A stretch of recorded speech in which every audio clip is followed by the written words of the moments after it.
Odamlar bor, mehnat qiladi.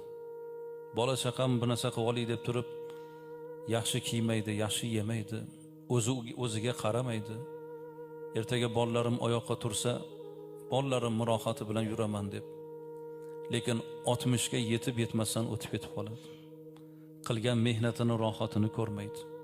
Tarbiya qilgan farzandlar endi oyoqqa turganda o'tib ketib qoladi.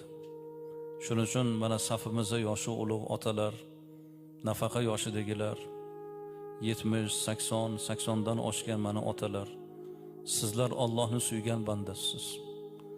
Banda qilgan mehnatini, rohatini ko'rish, tarbiya qilgan farzandlarining ardog'ida yurish, keksalik gashtini surish, bu nuroniylik yoshiga yetish, bu hammaga emas.